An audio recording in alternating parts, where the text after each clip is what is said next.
Costing your project. It's infuriating until that is, you know how. I'll use this home extension project to show you how you can easily and accurately estimate your build costs for any type of home project wherever you are. Have a guess how much I spent on this project. I'll know all the materials and labour at cost. I won't add any profit or markup. I'll include a note of my own time and my colleagues and any labour I paid for, any external labour I paid for, and we can add a profit back in at the end if it was for a customer. Think of a number and see how close you are when we mention it at the end. If you just want to see that final cost, I've left some timestamps in the description below so you can jump straight to that.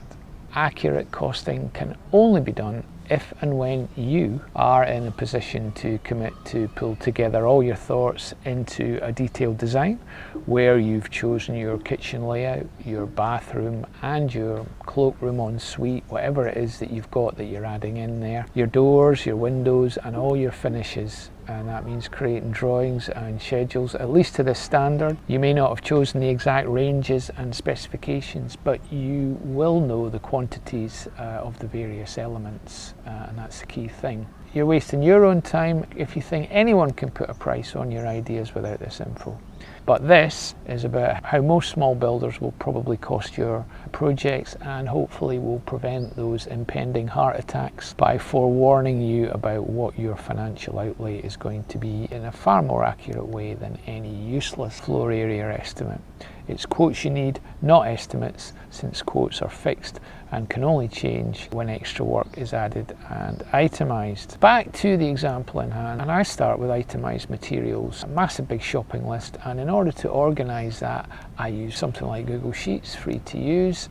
I start by separating the project into trades in chronological order, since a successful site will run where different trades will tend to start as another trade comes to an end. So as the foundations come to an end, for example, the brickwork might just be starting. So I'll list out all the materials I expect to be used in this trade, literally down to the last nail or tube of silicon, and I'll add a percentage margin on top for waste. And if I'm doing it for a customer, I'll agree with the customer about what profit I'll be adding on to the materials. But for this example, I'm showing you the cost without any markup or margin, so you can use this for your own purposes. Okay, using the spreadsheet, I make each trade into a separate sheet, like I've done here, all linking back to a summary cost sheet. When I change the total on the individual sheet, I link it to the total on the summary sheet, so it automatically updates the summary sheet, and any changes that I make after that will automatically update.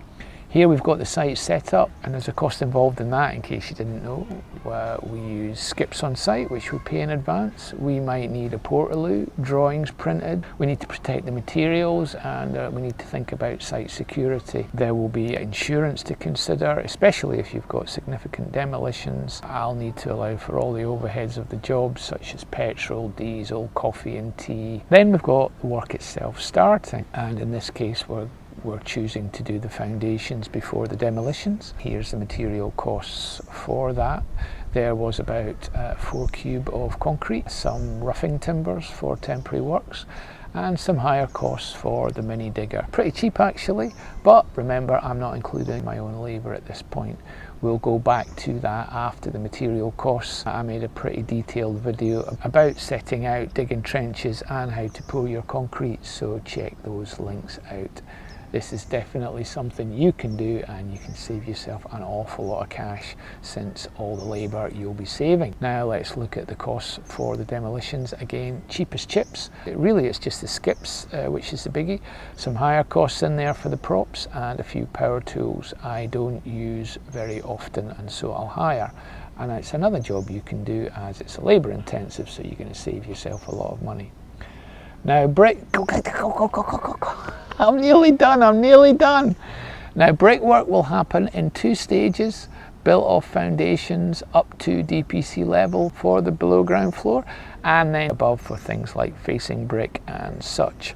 So let's call it phase 1 for substructure trench blocks and DPC, and phase 2 for the superstructure facing brick. Here's the cost of the trench blocks, the facing bricks, and all the accessories. And since I don't love to do brickwork, I paid a brickie and his 2 labourers for this, so there's his costs for his labour only. Next is steelwork. I described this in a previous video where I subcontracted the entire chunk out.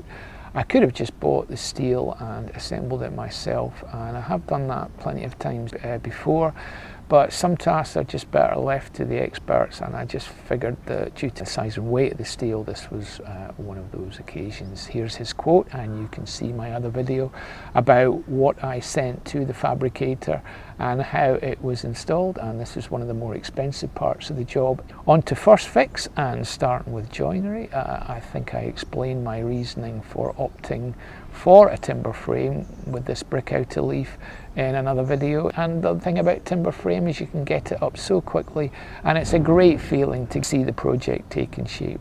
Here's my cost for the timber floor, walls and rafters, the insulation membranes, chipboard floor fixings, all up to wind and watertight, save for fitting the windows. Before fitting the windows, I want to get the soffit and fascia prepared, since we'll put in the roof windows at the same time as the tiles and the flashing.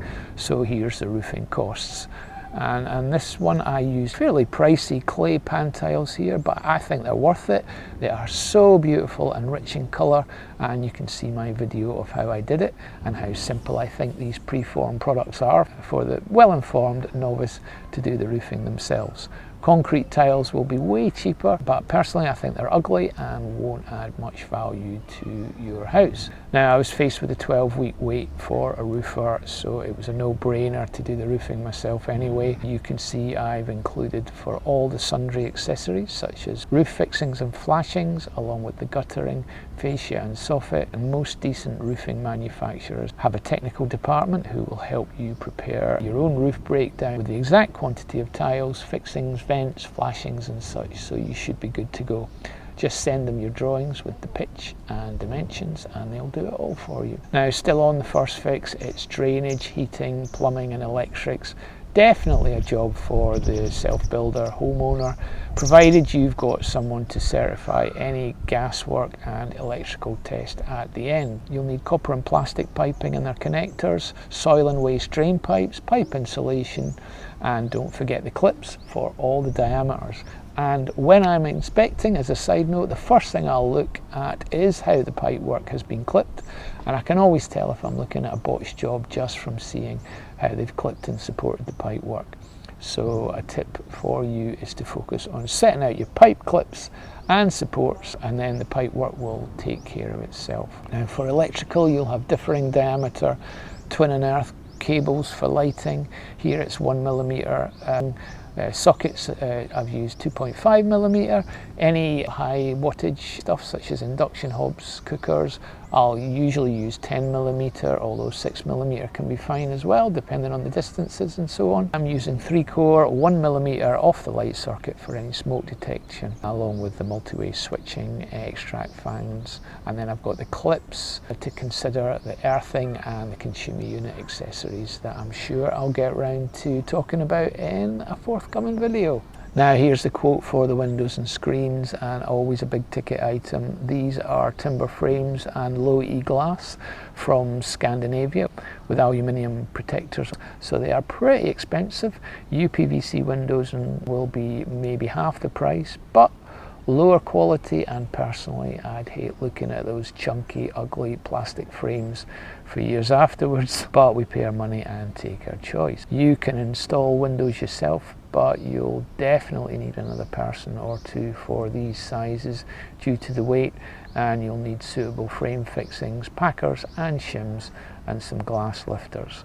Otherwise, probably just a day's work for a couple of window fitters, since there's not any room for error for fitting these big screens and windows. Now we're wind and watertight, it's onto plastering, and maybe you don't expect to do this yourself. For a skim coat onto plasterboard like we have here, I think it's pretty straightforward once you get your head around the whole process. Really want to make a video about how I skim with multi-finish at some point. It just saves me the hassle of organising plasterers. In the meantime, if you do need to employ a plasterer, I used to allow between £13 and £17 per square metre depending on where I was working. Now it's, I don't know, it's probably more like £20 a square metre, and from what I understand about plasterers, the way they charge, they're just looking at a room anyway and judging it based on the time it's going to take them, how many days they're going to be there. Please correct me in the comments if I'm way off. Now after plastering, it's second fix and getting to the exciting phase as we start to see the end of the project, and you'll need to allow for radiators and valves, doors and ironmongery, light fixtures and floor finishes, and these are priced by scheduling them out in these spreadsheets and getting quotes from the various manufacturers by sending off a copy of each spreadsheet with the quantities. For your electrical fixtures, if you're not doing it yourself, your electrician will include for the supply of sockets, switches, isolators and such, or you can do it yourself and just pay for him to final test, which is of course what I always do. Finally, we need to put a price on labour, and by visualising the trades on a timeline like I'm doing here, it will make it easier to get your head around labour costs. I don't think you need to be a genius to estimate it might take, say, a couple of joiners 4 weeks to get from, say, here to here, and just do the same for each chunk and each tray. And you can see here how I've estimated each day, and then I convert that into weeks and then put it onto the timeline. Usually overestimate the time, and if you do the same, you're going to be fine. A skilled worker might expect £250 to £350 per day, say plumber, electrician and joiner, and his mate or labourer might be anything from £100 to £200 a day depending on their level of skill. If you're intending using a main contractor, there will be his profit to add on to all these figures, as opposed to if you coordinate the separate trades yourself. Expect to add another 20% at least, and remember, these are prices as we go into 2023. I do think inflation is going to slow down, but don't forget to factor that in depending on when you're watching this video. Now back to this extension, and here's my final costs with labour added, and here's my own time for the job. Assuming you're going to pay me, let's say, this much per day to cover for my labour and my own individual overheads such as petrol and my time doing the pricing and admin. Here's my grand total. You then want to add on all your special items, fancy kitchen, maybe a new boiler, feature lights, hardwood flooring and fancy decoration. For all of that, this comes in at around £2,600 per square metre, and depending on how you are prepared to work with me, depends on if and how I set a further profit margin. Every project, of course, is different.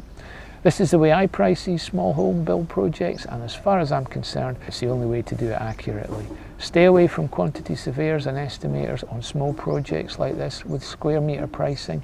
In my experience, there's just not any accuracy for such an important financial decision. You need a bottom-up approach with a breakdown of figures and be able to set a clear budget. I hope this helps you with your own projects, and if so, hit the thumbs up and please visit my channel again.